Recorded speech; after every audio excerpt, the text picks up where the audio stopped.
Wars, extinction risks, conflict, and violence are accelerating. Climate instability, ecological collapse, pandemics, hunger, and displacement are interconnected.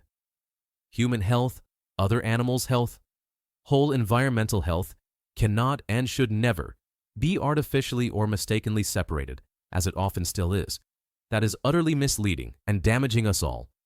A zoonotic disease, such as Ebola, HIV, or COVID-19, begins in animals and crosses to humans when ecosystems collapse, livestock and wildlife mix, or markets neglect safety. Every weakening gets us diseased, including those illnesses of despair, every act of cruelty, every act of violence. These are the very same drivers that push societies toward famine, displacement, and armed conflict. Children grow and will keep on growing into this reality, unless we act to stop it for good. Unprepared, they inherit collapse. Properly prepared, they inherit skills, knowledge, and responsibility to act. It was never that complicated. By now, it is more urgent than ever before. And it is not by coincidence that we are also more prepared, more ready than any time before to achieve it. Can you picture the difference it makes to raise a generation trained from the beginning to face these realities? Children working with open science and open technology as common resources, not closed products. Skilling up for an interconnected and demanding world where evidence, data, and solutions are shared globally. Projects that confront them with reality beyond their own class. Comparing biodiversity data across borders, studying air pollution and its health effects with peers abroad, or running international experiments side by side. Homework that connects families to scientific practice. Curricula that combine classroom work with apprenticeships, extracurricular missions, and challenge-based tasks. Exchanges that allow young people to experience realities in other regions. Education grounded in reality, showing that the future can be as bright as collective will allows. A space age opening, longevity, and prosperity made possible, while still healing an ailing Earth. The work is not aspirational only. The technological foundation is being provided now. Open source video conferencing for classrooms and missions. Secure communication through federated messaging.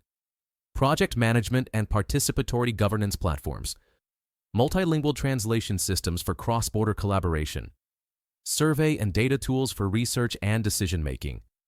Each is hosted under strict conditions, applying the highest standards of transparency, reproducibility, and open methods.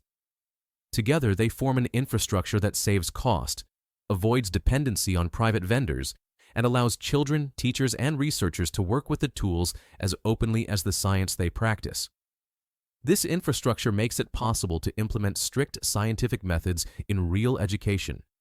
Data collection, experiment design, peer review, democratic decision-making, all embedded into the practice of students at every level, from primary school through vocational and higher education. Implementation spans the full education spectrum. Civil society contributes lived experience. Universities provide mentorship and advanced knowledge. Ministries and administrators provide scale and coordination. Districts and head teachers adapt and deliver curricula. Students are central actors participating directly in scientific and democratic processes. Missions and training schools already operate. Children map diseases, measure environmental variables, debate governance choices, and publish findings. Apprenticeships complement formal study. Extracurricular projects extend practice to families and communities. Public and private institutions contribute to sustainable, open frameworks. International roadmaps ensure alignment. COST, the European Cooperation in Science and Technology, provides the framework. COST is a long-standing EU instrument that funds networks across borders, making collaboration possible between researchers, educators, ministries, and civil society.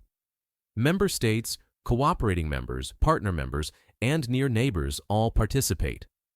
COST enables what no single institution could sustain alone: transnational, open, and rigorous cooperation. Pandemics, all zoonotic diseases, hunger, ecological collapse, Economic breakdown, violence, and war form one system. Every illness, every sickening factor, any live by separate as if not interconnected. Addressing them separately fails.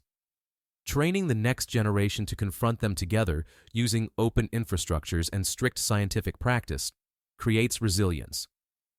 Education integrated with the children's own daily reality in all aspects of life, from family to school, apprenticeships, institutional mobility exchanges, builds the needed skills and courage. The technological base is in place. The methods are being applied. The opportunity now is collective participation. The question was posed, can you picture the difference? Yes, we all do know better. That one answer required is a clear affirmation of life. Collapse or recovery, despair or resilience, decline or renewal. Participation is open. The responsibility is shared. Please join us in.